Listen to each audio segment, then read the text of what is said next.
Students, welcome to study खजाना। I am Tanisha. Last lecture में हमने इनर्शियल और ग्रेविटेशनल मास के कंसेप्ट पढ़े थे, ठीक है। अब हम क्या करेंगे, इक्विवेलेंस करेंगे इनर्शियल और ग्रेविटेशनल मास का।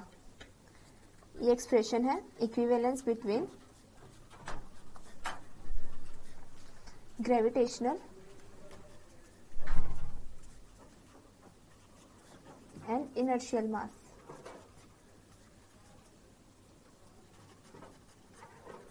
ठीक है, या फिर इसमें क्या बोल सकते हैं, या तो हमारा एग्जामिनर बोलेगा कि इक्विवेलेंस शो कीजिए ग्रेविटेशनल और इनर्शियल मास में, या फिर क्या करेंगे कि शो कीजिए कि बोथ मासेस आर mg और mi क्या होते हैं, इक्वल। ठीक है, तो दो टाइप से मेरा एग्जामिनर क्वेश्चन पुट कर सकता है इसमें। तो फर्स्ट ऑफ ऑल हमें क्या करना है, लेट हमारी कोई दो बॉडीज है, ठीक है, ए और बी। ma हमारा इनर्शियल मास है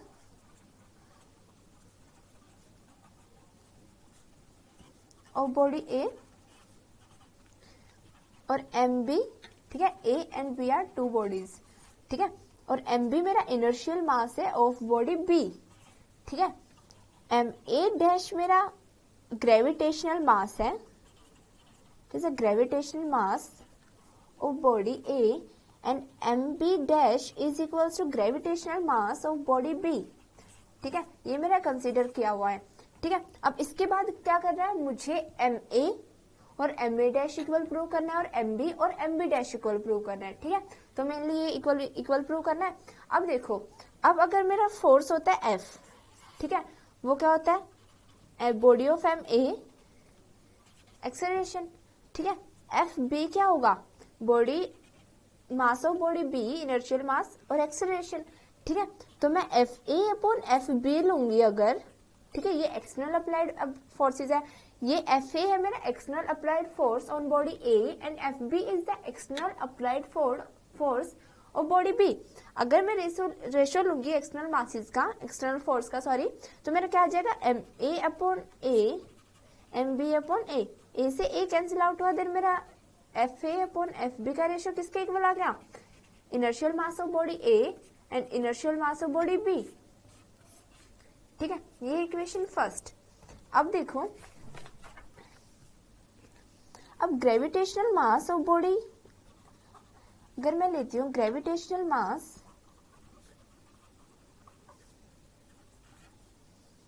of body A and earth, sorry, gravitational force of body A and earth के बिटवीन, अर्थ का मास क्या होता है मेरा m, ठीक है। तो जो मेरा फोर्स हो जाएगा F, वो क्या होगा, FA, जो ग्रेविटेशनल फोर्स होगा वो क्या होगा, G, mass of earth, gravitational mass of body A between r square, r is the radius of the earth, ठीक है। और सिमिलरली FB क्या हो जाएगा, वो हो जाएगा G MB dash upon r square, ठीक है। अगर मैं रेशियो लेती हूँ FA अपॉन FB का, वो क्या हो जाएगा, G M by R square MA dash upon G M by R square MB dash. GM square से GM ये कैंसिल आउट हुआ, FA बाय FB मेरा क्या आया, MA dash upon MB dash, ठीक है। This is equation second. As our first equation was FA upon FB is the ratio of inertial mass of body A to the inertial mass of body B, ठीक है। और जो मेरे gravitational force के जो ratios आए वो क्या है, gravitational force of body A to the gravitational force of body B, ठीक है।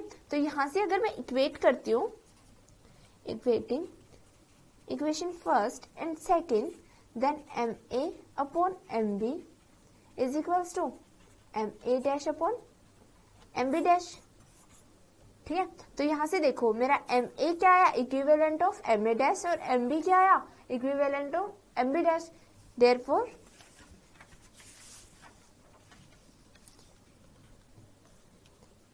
Inertial mass of a body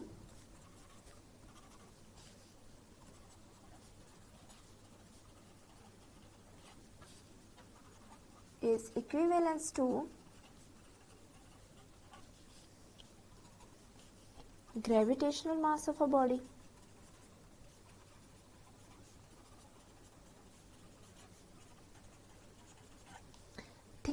mainly ये होता है। अब ये है, इसका सिग्निफिकेंस क्या है कि हमारा जो इक्विवेलेंस है, तो मैं इसे कैसे यूज कर सकती हूँ। अगर किसी चीज का भी हम एक्सप्रेशन किया है, न्यूटन ने या आइंस्टीन ने, किसी भी अगर साइंटिस्ट ने किसी भी चीज का एक्सप्रेशन निकाला है, कोई रिलेटिविटी उनमें शो करी है, ठीक है, कोई भी अगर इक्विवेलेंट दिखाए हैं, आइडेंटिकल दिखाए हैं, तो उसमें क्या है, उसका कोई रीजन होता है जिसके कारण हम उसे फर्दर किसी अनदर थ्योरी में यूज करते हैं, ठीक है, तभी वो रिलेशन मेरी आई होगी, ठीक है। तो यहाँ से देखो, यहाँ से मेरा क्या होता है, इनर्शियल मास जो होता है वो क्या होता है, आइडेंटिकल होता है वो ग्रेविटेशनल मास के, ठीक है, आइडेंटिकल होता है ग्रेविटेशनल मास के। इसी कारण जो न्यूटन थे, जो हमारे साइंटिस्ट न्यूटन थे, उन्होंने क्या किया था, इसे यूज किया था for the theory of relativity of gravitation, ठीक है। हमारी जो रिलेटिविटी थ्योरी थी ग्रेविटेशन की, उसमें हमारे साइंटिस्ट ने इसका यूज किया था, ठीक है। इसके बाद एक छोटा सा, बहुत छोटा सा कंसेप्ट आता है, वो क्या होता है, सेंटर ऑफ ग्रेविटी। ये मेनली क्या होता है, अगर कोई भी बॉडी है, ठीक है, किसी भी बॉडी अगर हमारे अर्थ के टुवर्ड्स खींच रही है, तो जिस फोर्स से वो खींचते होता है ग्रेविटी, ठीक है, acceleration due to gravity. Gravity मेरा होता है जिस बॉडी पे जहां भी कोई भी फोर्स लगता है mg, तो जो उसका मेनली हम सेंटर एज्यूम करते हैं वो क्या होता है, सेंटर ऑफ ग्रेविटी, ठीक है। तो how we can define it, center of gravity COG of a body is placed in the gravitational field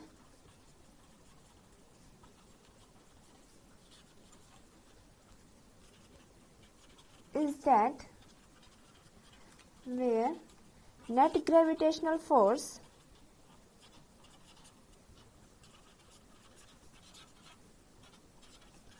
of field acts, ठीक है, कोई भी एक बॉडी है जिसपे ग्रेविटेशनल फील्ड में वो है, तो जो ग्रेविटेशनल फोर्स लगेगा वहां हम क्या लेंगे, कोई एक पॉइंट एज्यूम करेंगे जहां पे मेरा नेट ग्रेविटेशनल फोर्स एक्ट करेगा, ठीक है।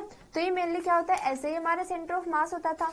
तो मेनली अब आते हैं सेंटर ऑफ ग्रेविटी और सेंटर ऑफ मास में रिलेवेंस, ठीक है। तो सेंटर ऑफ ग्रेविटी और सेंटर ऑफ मास क्या होता है, ठीक है, अगर कोई भी बॉडी बहुत ज्यादा स्मॉल है, ठीक है, for very small body,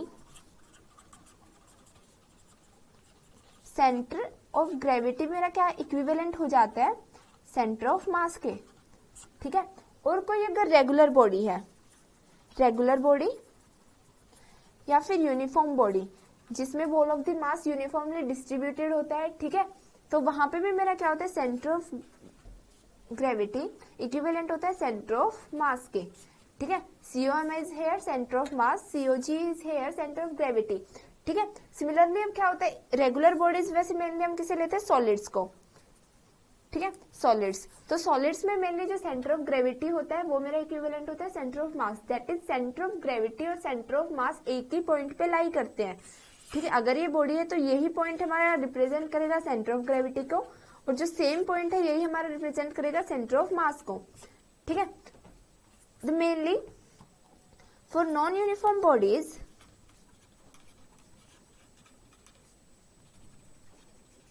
centre of gravity equivalent नहीं होता है सेंटर ऑफ मास के, ठीक है।